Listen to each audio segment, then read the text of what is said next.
এটা আমি দান করতে চাই, কিন্তু আমার মা বাবা সেটাতে মানা করে, তাহলে আমি চুরি করে দান করতে পারবো কিনা?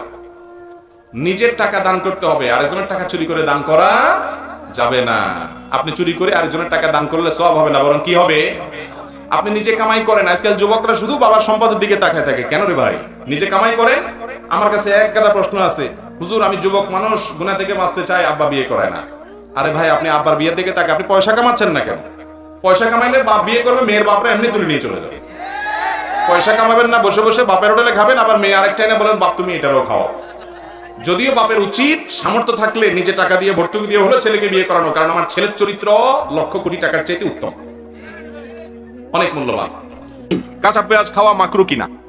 কাঁচা পেঁয়াজ খাওয়া সাধারণ অবস্থায় মাকরু না, তবে মসজিদে যাওয়ার আগে কাঁচা পেঁয়াজ খেয়ে যাবেন না, কারণ মসজিদে নবী করিম সাল্লাল্লাহু আলাইহি ওয়াসাল্লাম বলেছেন ফেরেশতারা থাকে, তাতাআজ্জাল মালাইকা বিমা ইয়াতাআজ্জা বিহি বনু আদম, মানুষ যে গন্ধে কষ্ট পায় ফেরেশতারা সে গন্ধে কষ্ট পায়। অতএব বিড়ি সিগারেট বা কাঁচা পেঁয়াজ খেয়ে মসজিদে যাবেন না, বরং এগুলা খেয়ে মসজিদে যেতে হলে কুলিটুলি করে মুখ টুক সাফ করে তারপরে মসজিদে যাবেন।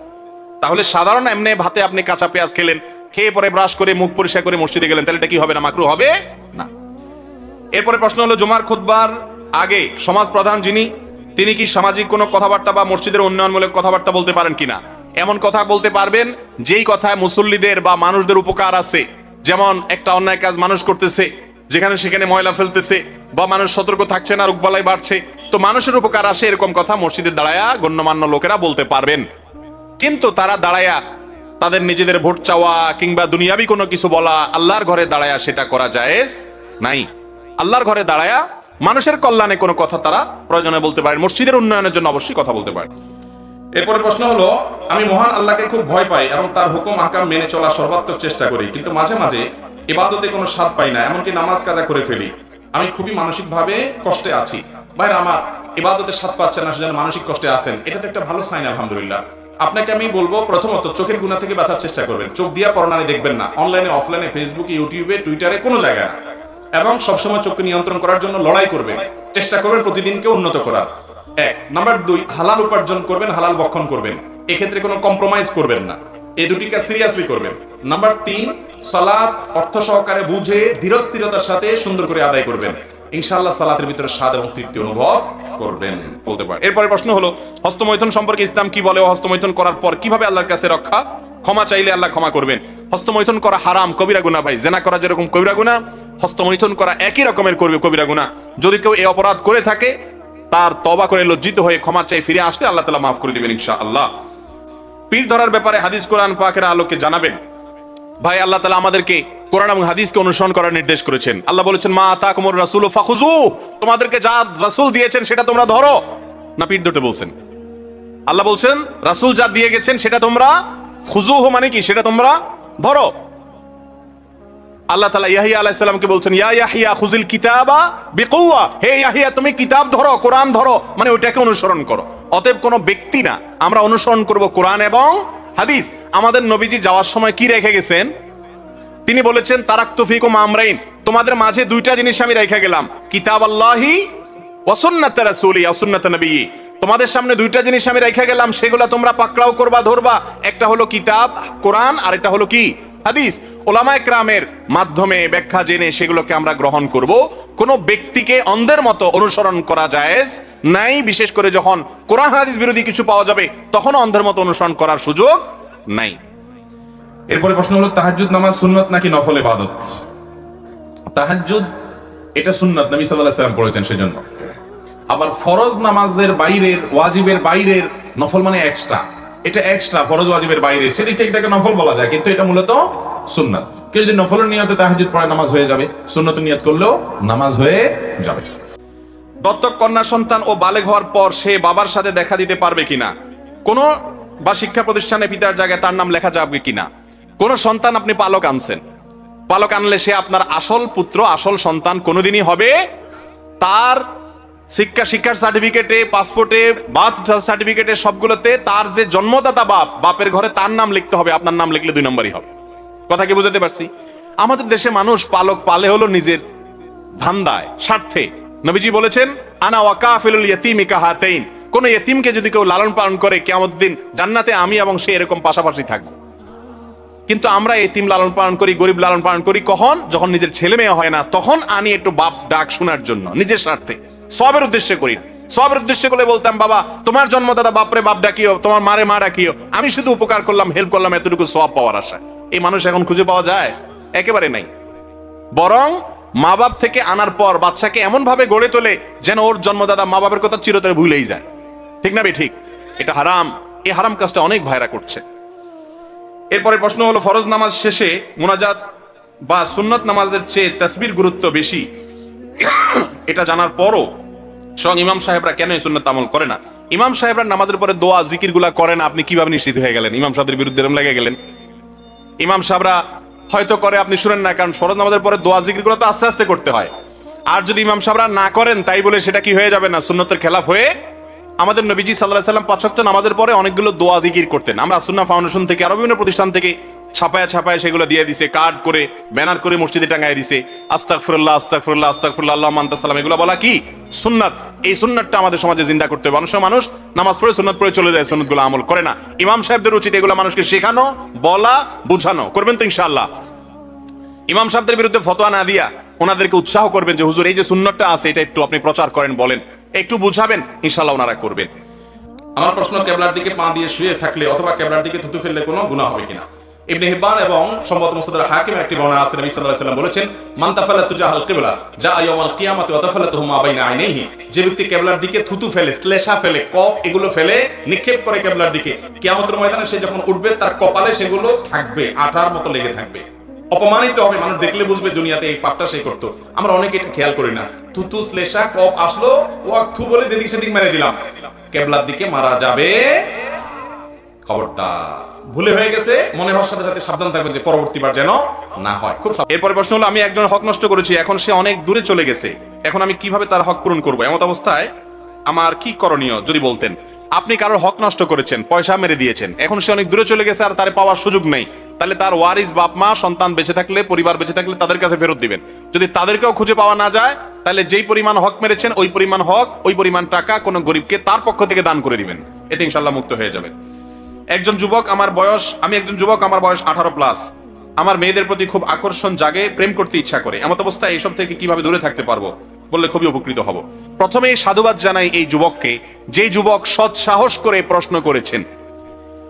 এই বয়সে শয়তান আমাদের মধ্যে এইরকম হারাম আগ্রহ তৈরি করে, এটা সৃষ্টিগতভাবে সবার মধ্যেই হয়। আপনারা অনেকে হেসে দিচ্ছেন যে এই যুবকের মধ্যে এগুলো আগ্রহ হয়, মনে হয় আপনারা আসমান থেকে নাজিল হয়েছেন, আপনার মধ্যে এগুলো হয় না। ভাবটা এমন ধরছেন যে আপনারা একেবারে সবাই হিজড়া অথবা কাপুরুষ, এমন একটা ভাব ধরছেন আপনারা, তাই না? তাহলে হেসে দেওয়ার কারণটা কি ভাই? মনে রাখবেন, আল্লাহ রাব্বুল আলামিন সৃষ্টিগতভাবে আমাদের মধ্যে এমন ভাবে তৈরি করেছেন যে একটা বয়সে কামভাব জাগ্রত হবে, যৌন চাহিদা তৈরি হবে, কিন্তু সেটাকে কন্ট্রোল করতে হবে। এটাই তো পরীক্ষা, এই বিনিময়ে তো জান্নাত দিবেন আল্লাহ তাআলা। কথা কি বুঝাতে পারছি?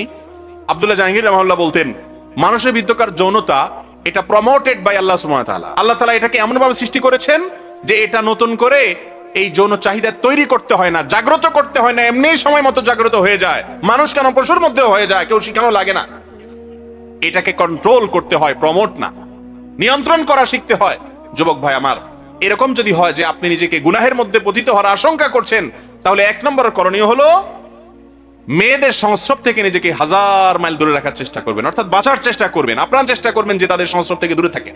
ফেসবুকে ফ্রেন্ড লিস্টে মেয়েদেরকে রাখবেন না, চ্যাটিং করলে প্রয়োজন ছাড়া চ্যাটিং করতে আসলে ব্লক করে ফেলবেন, নিজেকে বাঁচানোর চেষ্টা করবেন, ভাগার চেষ্টা করবেন। মনে রাখবেন, আল্লাহ রাব্বুল আলামিন যৌন চাহিদা পূরণের জন্য হালাল সিস্টেম রেখেছেন, অপেক্ষা করেন। আল্লাহ রাব্বুল আলামিন যে সিস্টেম রেখেছেন সেই সিস্টেমে যখন বয়স হবে, ব্যবস্থা হবে, তখন আপনি হালালের পথে যাবেন। হারামকে যদি আপনি ত্যাগ করেন, আল্লাহ তাআলা জান্নাতে হুর আইনের সাথে বিবাহ দিবেন ইনশাআল্লাহ। ও ভাই আমার, দুনিয়াতে নিজেকে নিয়ন্ত্রণ করতে হবে। আমাদের এই সমাজটা সুড়সুড়ি দেয়, আমাদের এই সমাজটা অযুবকদেরকে অহেতুক খোঁচাখুচি করে তাদের মধ্যে যৌন চাহিদা সৃষ্টি করবার জন্য, অথচ সেটাকে নিয়ন্ত্রণ করা দরকার। আর সমাজের এই অসুস্থ কাজের কারণে আজ সমাজ অসুস্থ হচ্ছে, ধ্বংস হচ্ছে, একের পর এক অঘটন ঘটেই চলেছে। অতএব নিয়ন্ত্রণ করতে হবে। শেষ আমল হলো নেককারের সোহবত, এটা বড় গুরুত্বপূর্ণ জিনিস। এক সাহাবী আসছে, এ ভাই প্রশ্ন শুনে আপনারা অনেকে হাসছেন। এক সাহাবী আসছে আয়েশা নবীজির কাছে, বলতেছেন, ইয়া রাসূলুল্লাহ, আমার জিনা করতে ইচ্ছা করে। একই প্রশ্ন আজকে যে ভাই প্রশ্নটা করলেন, একই প্রশ্ন রাসূল আকরাম সাল্লাল্লাহু আলাইহি ওয়াসাল্লামের কাছে করছেন। আয়েশা বলছে, রাসূলুল্লাহ, আমি জিনা করব, আপনি পারমিশন দেন, আমার সহ্য হচ্ছে না, জিনা করব। চিন্তা করেন, নবীর কাছে এসে বলতেছে, আপনি অনুমতি দেন, জেনা তো হারাম, সেজন্য করতে পারি না, আপনি বলেন একটু জায়েজ করেন। নবী করিম সাল্লাল্লাহু আলাইহি সাল্লাম তাকে বললেন, ভাই তুমি যার সাথে জেনা করবে সে কারোর মা, সে কারোর স্ত্রী, সে কারোর বোন। তোমার মা, তোমার বোন, তোমার স্ত্রী, তোমার মেয়ের সাথে যদি কেউ জেনা করে তোমার কাছে কেমন লাগবে? বললে, ইয়া রাসূলুল্লাহ, এটা তো আমি সহ্য করবো না। তো রাসূলুল্লাহ সাল্লাল্লাহু আলাইহি সাল্লাম বললেন, তাহলে কিভাবে তুমি করতে পারো? এর কিছুক্ষণ পরে তিনি বললেন, ইয়া রাসূলুল্লাহ, আমার অন্তরে জেনার যে খাহেশ এবং চাহিদা, আগ্রহ তৈরি হয়েছিল সেটা আলহামদুলিল্লাহ দূর হয়ে গেছে। এই জন্য মুহাদ্দিসিন ইকরাম বলেন, এরকম গুনাহের আগ্রহ তৈরি হলে, উদ্দীপনা তৈরি হলে, আল্লাহর খুব নেককার বান্দা, আমলদার, মুত্তাকি, পরেজগার মানুষ যে নিজেকে হারাম থেকে বাঁচানোর চেষ্টা করে, তার সান্নিধ্যে গেলে, তার সাথে উঠা বসা করলে, তার সোহবতে, সাহচর্যে থাকলে সেই চাহিদা ইনশাআল্লাহ দূর হয়ে যাবে। কথা কি বুঝাতে পারছি? আল্লাহ তাআলা আমাদের যুবক ভাইদেরকে হেফাজত করুন। ভাইরা আমার, আপনাদের চরিত্রকে নষ্ট করার জন্য গোটা পৃথিবীকে ইবলিস এমন সিস্টেম করে দিয়েছে, চরিত্র বাঁচাতে পারবেন না সবকিছু বাঁচাতে পারলেও। ঠিক না ঠিক? সব জায়গায় এমন সিস্টেম করে দিয়েছে, সংগ্রাম চালাতে হবে। সব যুবকরা জেনার পথে চলে, আপনি বিপরীত পথে চলেন, চরিত্রকে হেফাজত করেন, দাম্পত্য জীবনে সুখ পাবেন, আখিরাতে সুখ তো আছে ইনশাআল্লাহ বিইজনিল্লাহ। আমরা কিভাবে বুঝবো কোনটি বেদাত আর কোনটি বেদাত নয়? কোনটি বেদাত আর কোনটি বেদাত নয়? বেদাত মানে যার দাঁত নাই। অতএব যে আমলে দেখবেন দাঁত টাত নাই, গোড়া গাড়ি পাওয়া যায় না কিছু খুঁজে, ওইটা হলো বেদাত। আর যেটা দাঁত আছে, গোড়া আছে, ওটা হলো সুন্নাত। কথা কি বুঝাতে পারছি? দাঁত মানে হলো যে আমলটার কথা কোরআনে আছে, হাদিসে আছে। কথা কি বুঝাতে পারছি? সেটা সুন্নাত। আর কোরআন হাদিসের বাইরে মনগড়া কোনো ইবাদত বা ইবাদতের পদ্ধতি যদি আবিষ্কার করে আর বেদাতের সংজ্ঞায় পড়ে, তাহলে বুঝতে হবে ওইটার যেহেতু কোনো ভিত্তি বা গোড়া বা দাঁত নাই, সেটা বেদাত। কথা কি বুঝাতে পারছি? যদিও বেদাত শব্দটা আরবি, আমি একটু রসিকতা করে এভাবে বোঝালাম, কিন্তু আসলে জিনিসটা সেটাই। কোরআন হাদিস থেকে যদি কোনো ভিত্তি পাওয়া না যায়, তাহলে সেটা ইবাদতের পদ্ধতি নিজে থেকে আবিষ্কার করলে বা কোনো ক্ষেত্রে সংযোজন বিয়োজন করলে সেটা বেদাতে পরিগণিত হবে। কোরআন হাদিস থেকে অনুসরণ করে করলে সেটা কখনো কি হবে না? বেদাত হবে না। মুনাজাত করা শিরিক কেন বুঝিয়ে বলবেন? কবর বা কবরস্থানের সামনে মুনাজাত করলেই শিরিক হয়ে যাবে, ব্যাপারটা এরকম না। বরং যদি কেউ কোনো কবরওয়ালা, কোনো মাজারওয়ালার কাছে সন্তান চায়, ব্যবসা চায়, উন্নতি চায়, মনে করে তার হাতে আছে, সে আল্লাহর কাছে নিয়ে দিবে ভায়া মিডিয়া, এই জন্য ওই কবরওয়ালার কাছে, মাজারওয়ালার কাছেই দোয়া করে সন্তান চায়, তাহলে সেটা শিরিক হবে। কারণ সে এটা চাইবে আল্লাহর কাছে, আল্লাহর গোলামের কাছে চাইলে এটা আল্লাহর সঙ্গে পার্টনার সাব্যস্ত করা হয়। এটা তো বোঝা যায় দিনের মধ্যে কেন শিরিক হবে। আর শিরিক সবচেয়ে বড় অপরাধ, আল্লাহ তাআলা মাফ করবেন না তওবা ছাড়া মারা গেলে। অতএব শিরিক থেকে বেঁচে থাকতে হবে। কিন্তু কেউ কবরের দিকে ফিরে আল্লাহর কাছে দোয়া করছে, কবরওয়ালার কাছে না, তার বিশ্বাস না যে কবরওয়ালা কিছু দিতে পারে, তাহলে এটা শিরিক হবে না। কিন্তু এটা, এই দোয়ার পদ্ধতিটা গলত এবং ত্রুটিপূর্ণ, এটা দোয়ার পদ্ধতি নয়। বরং দোয়া কবরের দিকে ফিরে করার কিছু নাই, কারণ কবরের দিকে দোয়া করলে সে দোয়া কবুল হবে এমন কোনো গ্যারান্টি হাদিসে বলা, যেদিকেই ফিরে দোয়া করবেন সে দোয়া আল্লাহর কাছে নিবেদন হতে পারে। কিন্তু কবরের দিকে বিশেষভাবে ফেরার কোনো বৈশিষ্ট্য যেহেতু নাই, আপনি কেন ওদিক ফিরে দোয়া করবেন? সেটা ভুল। আপনি প্রয়োজনে কিবলার দিকে ফিরে করতে পারেন, অথবা যে কোনো দিকে ফিরে করতে পারেন। নির্দিষ্ট কোনো দিককে নির্ধারণ করলে তার কারণ আপনাকে দেখাতে হবে, হাদিস কোন এটা বলা হয় নাই। অতএব কবরের দিকে ফিরে, যদিও সে কবরে শায়িত লোকটা কোনো আল্লাহর নেককার বান্দাও হন, তারপরে তার দিকে ফিরেই দোয়া করলে দোয়ার ফজিলত আছে, এরকম কোনো কথা কোরআন হাদিসে কোথাও সাহাবীরা নবী সাল্লাল্লাহু আলাইহি সাল্লামের কবরে এসে দোয়া করেছেন কবরের দিকে ফিরে, বা খোলাফায়ে রাশিদের কবরের কাছে গিয়ে অন্য সাহাবীরা কবর করে দোয়া করেছেন, এরকম কোনো হাদিস পাওয়া বিধায় দোয়া হবে আল্লাহর কাছে, কোনো কবরওয়ালার কাছে। যদি কবরওয়ালার কাছে প্রার্থনা করেন তাহলে সেটা কি হতে পারে? শিরক অবশ্যই হবে। নামাজরত অবস্থায় দোয়া মাসুরা পড়ে সালাম ফিরানোর পূর্বে কোরআনের আয়াত দিয়ে দোয়া করা যাবে কিনা, বা কি কি দোয়া পড়তে পারবো? ভাইরা আমার, নামাজের শেষ বৈঠকে আমরা যে দোয়া মাসুরা পড়ি, আল্লাহুম্মা ইন্নী যালামতু নাফসি যুলমান কাসীরা, অত্যন্ত আবেগঘন একটা দোয়া। আপনি নামাজের পুরো নামাজের ভিতরে মনোযোগ রাখতে পারেন বা না পারেন, এই দোয়াটা পড়ার সময় আপনার মনোযোগ আসা চাই। এটার অর্থ দিকে খেয়াল করবেন, আল্লাহুম্মা ইন্নী যালামতু নাফসি যুলমান কাসীরা, আল্লাহ আমি নিজের প্রতি অনেক অবিচার করছি, অনেক জুলুম করেছি, অনেক গুনাহ পাপাচার করেছি। এমনকি এই যে নামাজ, পুরো নামাজ শেষ করলাম, মনোযোগ কতদিক চলে গেছে, মনোযোগ নষ্ট হয়ে গেছে, আমি নিজের প্রতি নিজে জুলুম করেছি। আল্লাহুম্মা ইন্নী যালামতু নাফসি যুলমান কাসীরা। এরপরে কি? ওয়ালা ইয়াগফিরুদ যুনুবা ইল্লা, আল্লাহ পাপাচার সমূহ আপনি ছাড়া কেউ মাফ করতে পারেন না। ফাগফিরলি মাগফিরাতাম মিন ইনদিক ওয়ারহামনি ইন্নাকা আনতাল গফুরুর, আল্লাহ আপনি মাফ করে দেন, আপনি রহম করেন, আপনি গফুর, ক্ষমাশীল, আপনি দয়ালু। এটা বলে এরপর আপনি সালাম ফিরালেন, মানে আল্লাহর কাছে মাপ চেয়ে ফিনিশিংটা অন্তত ভালো করলেন। এই জায়গাতে দোয়া কবুল হয়। নামাজের শেষ বৈঠকে কি হয়? নবী করিম সাল্লাল্লাহু আলাইহি ওয়াসাল্লাম বলেছেন, সুম্মা লিয়াতাখায়্যার মিনাদ দুআ মা শা, শেষ বৈঠকে দুরূদ, আত্তাহিয়াত দুরূদ পড়ার পর সে তার যে কোনো চাওয়া আল্লাহর কাছে নিবেদন করবে। অবশ্যই সেটা বর্ণিত কোরআন হাদিসে বর্ণিত দোয়া হতে হবে। এই জন্য এটা দোয়া কবুলের জায়গা। এখানে দোয়ায়ে মাসুর বা হাদিস বর্ণিত দোয়া আপনি করতে পারেন। নবী করিম সাল্লাল্লাহু আলাইহি ওয়াসাল্লাম এখানে আল্লাহুম্মা ইন্নী যালামতু নাফসি যুলমান কাসীরা ছাড়া আরো একটা দোয়া পড়তেন প্রায়, সেটা হলো আল্লাহুম্মা ইন্নী আউযু বিকা মিন আযাবি জাহান্নাম ওয়া মিন আযাবিল কবর। আল্লাহ আমি জাহান্নাম থেকে এবং আযাব কবরের আযাব থেকে পানাহ চাই। ওয়া আউযু বিকা মিন ফিতনাতিল মাহইয়া ওয়াল মামাত, জীবন এবং মরণের ফিতনা থেকে পানাহ চাই। ওয়া আউযু বিকা মিন শাররি ফিতনাতিল মাসিহিদ দাজ্জাল, দাজ্জালের ফিতনা থেকে পানাহ চাই। চারটা বিষয় থেকে পানাহ চাইতেন, জাহান্নাম, কবরের আযাব, জীবন মরণের ফিতনা এবং দাজ্জালের ফিতনা। আল্লাহ তাআলা আমাদেরকে এই দোয়াটা বিশেষ করে পড়ার তৌফিক দান করুন। মুখস্থ করে নেবেন এবং পড়বেন শেষ বৈঠকে। রাসূল সাল্লাল্লাহু আলাইহি ওয়াসাল্লামকে সৃষ্টি না করলে পৃথিবীর কোনো কিছু সৃষ্টি করা হতো না, এটা সত্য নাকি মিথ্যা? ভাই, নবী করিম সাল্লাল্লাহু আলাইহি ওয়াসাল্লামকে সৃষ্টি না করা হলে কিছু সৃষ্টি করা হতো না, এই মর্মে একটা হাদিস পাওয়া যায়। সে হাদিসকে হাদিস বিশারদরাই জাল বলেছেন। যেই টাকাকে ব্যাংক কেটে দিয়ে কোনায় আপনার একটা ছিদ্র করে দিয়ে ঘোষণা দেয় এটা জাল, তারপরে সে টাকা কেউ নিবে? যে এটা তো টাকা, বাংলাদেশ ব্যাংকে সিল আছে, তো সে বাংলাদেশ ব্যাংকই তো আবার এটাকে দাগ দিয়ে দিছে। হাদিস ঠিকই কিতাবে আছে, কিন্তু যে কিতাবে আছে মুহাদ্দিসরাই আবার বলে দিয়েছেন এটা কি জাল। তো আপনি হাদিসটা নিলেন না, জালটা তাদের কমেন্টটা নিলেন, এটা কিভাবে হতে পারে? এই জন্য নবী সাল্লাল্লাহু আলাইহি ওয়াসাল্লামকে সৃষ্টি না করা হলে আসমান জমিন সৃষ্টি করা হতো না। এই মর্মে যে হাদিস পাওয়া যায় সেই হাদিসটি সহিহ বা বিশুদ্ধ নয়, সেটা জাল, ভিত্তিহীন। তবে এটা ঠিক যে প্রিয় নবী সাল্লাল্লাহু আলাইহি ওয়াসাল্লাম আল্লাহর কাছে এত মর্যাদাবান যে তার সাথে আল্লাহ সৃষ্টি জগতের কারোর কোনো তুলনা চলে, কিন্তু তার মর্যাদা দিতে গিয়ে মিথ্যা কথা বা বানোয়াট হাদিস বলার কোনো প্রয়োজন নাই। হাদিস মোতাবেক যে যাকে ভালোবাসে হাসরের দিন সে তাকে পাবে। যদি একজন জান্নাতি হয় অপরজন জাহান্নামী হয়, আমার প্রশ্ন হলো কিভাবে দুইজন মিল হবে? ভালো প্রশ্ন। দেখুন, আলমার ও মাআমান আহাব, মানুষ যাকে ভালোবাসবে কিয়ামতের ময়দানে তার সাথে থাকবে, হাদিসে নবী সাল্লাল্লাহু আলাইহি ওয়াসাল্লাম বলেছেন। এর মানে হলো এই ভালোবাসা যখন আল্লাহর জন্য হবে, আল্লাহকে খুশি করার জন্য হবে, তখন উভয় জান্নাতি হবেন, তখন দুইজন একজন আরেকজনের সাথে থাকবেন।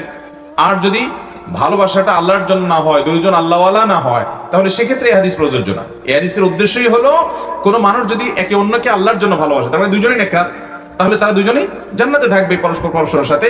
কিন্তু আর এই ভালোবাসা যদি দুনিয়ার কারণে হয়, ধরুন একজন স্বামী স্ত্রীকে ভালোবাসছে, একজন মানুষ একজন মানুষকে ভালোবাসে, এই ভালোবাসাটা দুনিয়ার কারণে, এই হাদিসে সেটা বোঝানো হয়নি। বোঝানো হয়েছে আল্লাহর খাতিরে যদি ভালোবাসা হয়, তাহলে সেক্ষেত্রে যাকে আল্লাহর খাতিরে ভালোবাসবে উভয়কে আল্লাহর জন্য ভালোবাসার জন্য জানাতে থাকবে। এই হাদিসের আগের বক্তব্যটা দেখেন, তাইলে পরিষ্কার হয়ে যাবে। একজন সাহাবী বলছেন ইয়া রাসূলুল্লাহ, কিয়ামত কবে হবে? আমরা প্রায় সময় দেখেন না কিয়ামতের সনক্ষণ বাজে যে ইমাম মাহদী কয় বছর বাকি আছে হুজুর, শুরু করে না মানুষ জিজ্ঞেস করা, কদিন পরপরই পৌঁছায়। কদিন আগে বোধহয় এক সপ্তাহ আগে সময় টিভির একজন সাংবাদিক বলতেছে, হুজুর ভাই কিয়ামত আসলে কবে হবে, মানে তারিখ সনটা কবে? তো অনেকে এটা জানতে চায়। নবী করিম সাল্লাল্লাহু আলাইহি ওয়াসাল্লামের কাছে এরকম একজন সাহাবী বলছেন, ইয়া রাসূলুল্লাহ কিয়ামত ঠিক কবে হবে? ওনার হয়তো জানা ছিল না আয়াত আল্লাহ যে বলেছেন যে কিয়ামতের ইলম আল্লাহ ছাড়া কেউ কারোর কাছে নাই। আমরা তো জেনে শুনেও খোঁচাখুচি করি অহেতুকে সমস্ত বিষয়, গায়েবের বিষয়।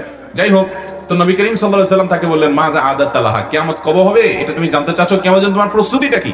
উনি বললেন, ইয়া রাসূলুল্লাহ আসলে তো কিয়ামতের জন্য সেরকম কোনো প্রস্তুতি নাই। আমার যদি আজকে কিয়ামত আমি কি পেশ করব আল্লাহর কাছে এরকম কিছু নাই, তবে আমি আপনাকে আল্লাহর জন্য ভালোবাসি, এই আমলটা আমার কাছে আছে।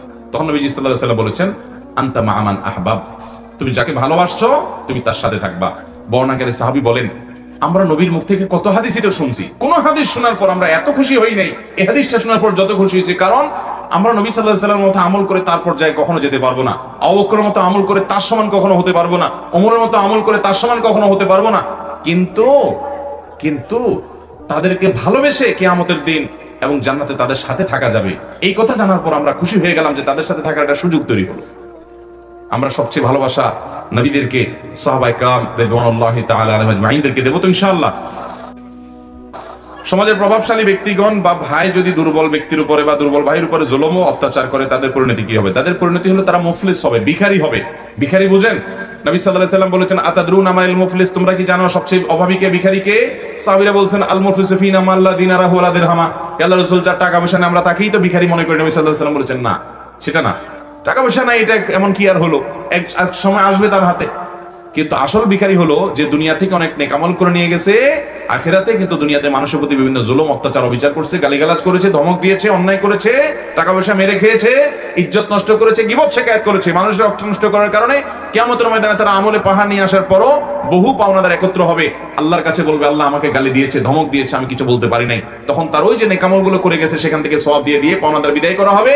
একসময় তার সমস্ত আমল শেষ হবে, সওয়াব শেষ হবে, তখনও পাওনাদার বাকি আছে। এবার পাওনাদারদের পাপের বোঝা তাকে নিয়ে জাহান্নামে যেতে হবে, হলো আসল ভিখারি। এই জন্য কেউ নিজের ভাইকে দুর্বল পেয়ে, কোনো মানুষকে দুর্বল পেয়ে যদি তার প্রতি অবিচার করে, তাহলে তার জন্য এই শাস্তি আছে। আল্লাহ তাআলা আমাদেরকে হেদায়েত দান করুন যেন আমরা কোনো কারোর প্রতি জুলুম করে দুনিয়া থেকে না যাই। যদি অবিচার করে থাকি মাফ চেয়ে তারপরে যাব। আমার বিয়ের বয়স 11 বছর হয়েছে, কিন্তু আমার কোনো বাচ্চা হয় নাই।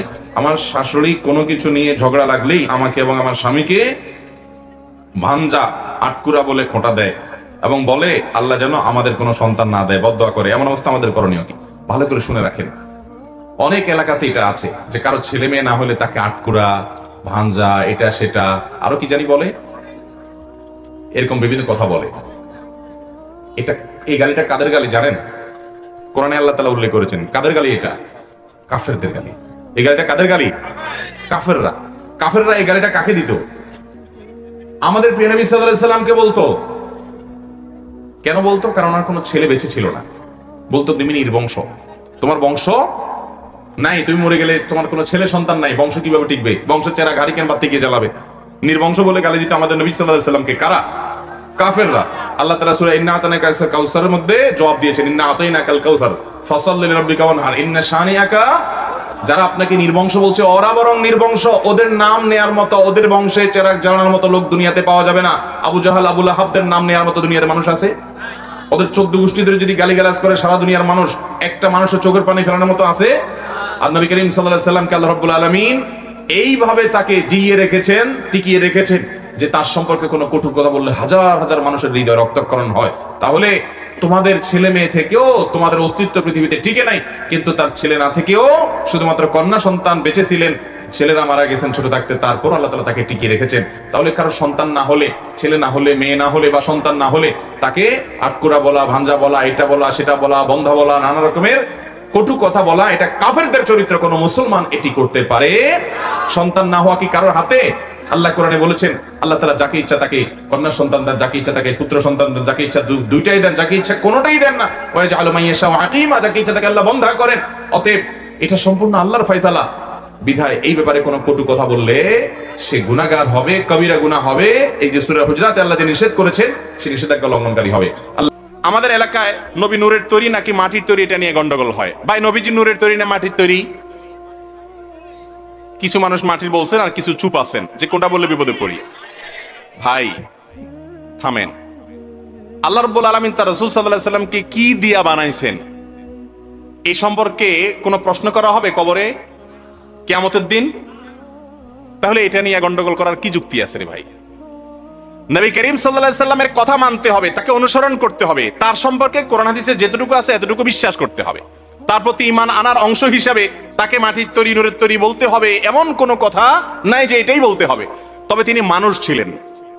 সূরা কাহফ এর শেষ আয়াত 16 নম্বর পারার একেবারে সূরা কাহফের লাস্টের আয়াতে আল্লাহ বলছেন, কুল, হে রাসূল আপনি বলে দেন। রাসূলকে আল্লাহ বলতেছেন আপনি নিজেই বলে দেন, ইন্নামা আনা বাশারুন, নিশ্চয় আমি একজন মানুষ, মিসলুকুম, তোমাদের মতো মানুষ। আরে আমাদের মতো হলে কেমনে হয়? না, একটু পার্থক্য আছে। ইউহা ইলাইয়া, পার্থক্য হলো তোমরাও মানুষ, আমিও মানুষ, আমার কাছে ওহী আসে সেজন্য আমি নবী, তোমাদের কাছে ওহী আসে না সেজন্য তোমরা উম্মত, সাধারণ মানুষ। এ হলো পার্থক্য। তাহলে এই আয়াত থেকে বোঝা গেল নবীজি কি ছিলেন? মানুষ ছিলেন। আর মানুষ মাটির তৈরি, সেই হিসেবে ওনাকে মাটির তৈরি বলা হয়। কিন্তু মাটির তৈরি বললে যদি আমাদের কিছু ভাইরা কষ্ট পান, দরকার নাই তো। আপনি বলেন নবীজি মানুষ ছিলেন, বাস। দরকার কি আপনার মাটির তৈরি এটা আলাদা করে বের করার? হাদিস কোরআনে কোথাও উনি কি দিয়ে তৈরি হয়েছে উপাদানের কথা আলাদা করে খুঁটে খুঁটে বলা হয় নাই। তিনি মানুষ এটুকু বলেন। তিনি নবী, তিনি মানুষ ছিলেন, বাস। মানুষ কিসের তৈরি সেটা সবাই জানে। এটা আর খুঁটিয়ে বলে সমাজে যদি বিবাদ তৈরি হয়, মানুষ ভুল বুঝে। অনেকে তো মনে করে নবীকে মাটির তৈরি বললে তারা রাসূলের দুশমন, এদেরকে হত্যা পর্যন্ত করতে হবে। এরকম উগ্র এবং চরম কথা পর্যন্ত অনেকে বলে কি বলে না। আল্লাহ তাআলা আমাদের ভাইদেরকে হেদায়েত দান করুন। শুধু একটা কথা বলে শেষ করি, সেটা হলো ভাই, নূর মানে কি জানেন? আলো। আর মাটি মানে তো মাটি। আমাদের সমাজে কিছু মানুষ বলে, কিছু ভাইরা, আমাদেরই ভাই, তারা আমাদেরই ভাই, মুসলমান ভাই, তারা বলেন যে নবীজি নূরের তৈরি। নূরের তৈরি মানে আলোর তৈরি। আর কিছু মানুষ বলেন মাটির তৈরি। এখন যারা নূরের তৈরি বলে, তারা কেন নূরের তৈরি বলে? তারা বলে রাসূলকে মাটির তৈরি বলবো। মাটি তো একটা সাধারণ জিনিস, তুচ্ছ জিনিস। নূর, আলো তো একটা দামি জিনিস। এখন আমি আপনাদের প্রশ্ন করি, নূরের দাম বেশি, আলোর দাম বেশি না মাটির দাম বেশি? কেমনে মাটির দাম বেশি? 1 ট্রাক মাটির দাম বেশি না 1 ট্রাক লাইটের দাম বেশি? এ ভাই, 1 ট্রাক লাইটের দাম বেশি না 1 ট্রাক মাটির দাম বেশি? তো আপনারা যে বললেন আমার মাটির দাম বেশি, কিভাবে বললেন ভাই? এটা তো দুনিয়ার দাম। আল্লাহ তাআলা যদি বলেন যে আমি 1 মুঠো মাটিকে এমন দাম দিলাম, এমন সম্মান দিলাম, দুনিয়ার সব চন্দ্র সূর্যকে সে সম্মান দিলাম না। আল্লাহ সে ক্ষমতা আছে না নেই? চন্দ্র সূর্যকে কে আল্লাহ তাআলা ফেরেশতাদেরকে দিয়ে সিজদা করাইছেন? কিন্তু আদম আলাইহিস সালামকে সিজদা করাইছেন। উনি কিসের তৈরি? মাটিকে আল্লাহ যদি সম্মান দেয় তাহলে তার মর্যাদা হবে, লাইটকে যদি আল্লাহ সম্মান না দেয়, আলোকে যদি সম্মান না দেয়, তার মর্যাদা হবে না। আল্লাহ যাকে সম্মান দেয় তার মর্যাদা হবে। ফেরেশতাকে যারা সিজদা করেছেন, সম্মান করেছেন, তারা ফেরেশতারা কিসের তৈরি? নূরের তৈরি। তাহলে আমার নবীজিকে যদি আপনি নূরের তৈরি বলেন, উনি ফেরেশতাদের দলে যাবেন। ফেরেশতাদের দলে গেলে সিজদা দেওয়া পার্টি হবেন না নেওয়া পার্টি হবেন? আদম আলাইহিস সালাম সিজদা পাইছেন না দিছেন? নবীজিকে যদি নূরের তৈরি বলেন তাহলে ফেরেশতাদের দলে যাবে, কারণ তারা নূরের তৈরি। তাহলে ফেরেশতাদের দলে গেলে আমার নবীজি সিজদা দেওয়ার পার্টি হলেন না নেওয়ার পার্টি হলেন? আর সিজদা দিলে সেটা সম্মানের না, যে পায় তার সম্মান। তাহলে নবীজিকে নূরের তৈরি বলছেন আপনি সম্মান দেওয়ার জন্য, আসলে তাতে তো সম্মান হইতেছে না। তারপরে এই সমস্ত আলাপ আলোচনা যদি আমাদের কোনো ভাই বোনের কষ্টের কারণ হয়, তারা নবী সাল্লাল্লাহু আলাইহি ওয়াসাল্লামকে মহব্বত করে এটা করে, এই ভুল ভাবেও মহব্বত করে সেটার প্রতি শ্রদ্ধা রেখে ঝগড়াঝাটি না করা, গন্ডগোল ফাসাদ না করা আমাদের উচিত। আল্লাহ তাআলা আমাদের সবাইকে বুঝার তৌফিক দান করুন। সম্মানিত মাওলানা সাহেব, অন্যের জমিন এবং বাড়ি জোর করে দখল করে খাইলে কি হবে এই সম্পর্কে জানতে চাই। ভাইরে, অন্যের সম্পদ যদি জবরদখল করে কেউ, জোর করে আত্মসাৎ করে কেউ, গায়ের জোরে কারোর জমি কারোর সম্পদ যদি কেউ মেরে দেয়, খেয়ে ফেলে, নবী করিম সাল্লাল্লাহু আলাইহি সাল্লাম বলেছেন এই ব্যক্তির শাস্তি হবে, আল্লাহ রাব্বুল আলামিন এই ব্যক্তিকে সাতবক জমিনের নিচে ধসাতে থাকবেন। তার গলায় আল্লাহ তাআলা সপ্ত আসমান জমিন আল্লাহ তাআলা তার গলায় ঝুলিয়ে দিবেন। যারা অন্যায়ভাবে সম্পদ আত্মসাৎ করে, এরা কি সেগুলো সব ভোগ করতে পারে? ভাই, আমাদের প্রত্যেকটা মানুষের মধ্যে প্রবণতা আছে, আমরা চান্স পাইলেই অন্যের সম্পদ কিভাবে মারবো, অন্যকে কিভাবে ঠকাবো, অন্যকে কিভাবে আপনার পিছাবো, দুর্বল করব, তারটা কিভাবে মেরে খাবো, এই প্রবণতা আমাদের মধ্যে। আর যারা সৎ, তাদের একটা বড় অংশ সুযোগের অভাবে সৎ, পায় না তাই করে না। কিন্তু চান্স পাইলে একটু চেয়ারম্যান সাহেবের বদনামিতে বোধ বলতে পারেন, আপনার বানাই দিলে এরপর দেখা যাবে গম কি পরিমাণ চুরি করে, নিজের আত্মীয় স্বজনদের দিয়া দুর্নীতি কি পরিমাণ করেন, আপনার নিজেরে বানাই দিলে তখন টের পাওয়া যাবে। ঠিক না ঠিক? ভাইরা আমার, অন্যের সম্পদ আত্মসাৎ করাকে আল্লাহ রাব্বুল আলামিন শুধু হারাম করেছেন তা নয়, এর শাস্তি হবে কিরকম সেই পদ্ধতিও নবী করিম সাল্লাল্লাহু আলাইহি ওয়াসাল্লাম বলে দিয়েছেন। যারা হারামখোর, হারাম কামাই করে, এরা হারাম কামাই করে এগুলা নিজে ভোগ করতে পারে না। এগুলা কে ভোগ করে? ভাই, ছেলে মেয়েরা, আত্মীয় স্বজনরা। ঠিক না ঠিক? কিয়ামতের দিন আল্লাহর কাছে কি ছেলে মেয়েরা জবাবদিহি করবে না সে হারাম করে জবাবদিহি করবে? তার চাইতে বোকা নির্বোধ কে হতে পারে যে অন্যায় করে সম্পদ কামাই করে ভোগ করে আরেকজনে জবাব দেওয়া লাগে তার? এর চেয়ে বোকা আর কেউ হতে পারে? ভাইরা আমার, আল্লাহর ওয়াস্তে হারাম থেকে সরে আসেন। গ্রামে শহরে সর্বত্র আজ এই রোগের ছড়াছড়ি আমাদের মধ্যে, কারণ আমরা নামে মুসলমান, আমরা আসলে আল্লাহর গোলামি, আল্লাহর আবদিয়ত স্বীকার করি নাই, আল্লাহর আদেশ নিষেধের সামনে সারেন্ডার করি নাই। আমরা নামে মুসলমান, পয়সা রোজগার এগুলা 2 নম্বর পথে সব ঠিকঠাক থাকবে, আর উপর দিয়ে একটু মুসলমানের প্রলেপ লাগাই দিব। এটা কখনো অরিজিনাল মুসলমান হতে পারে? আল্লাহ তাআলা আমাদেরকে বুঝার তৌফিক দান করুন।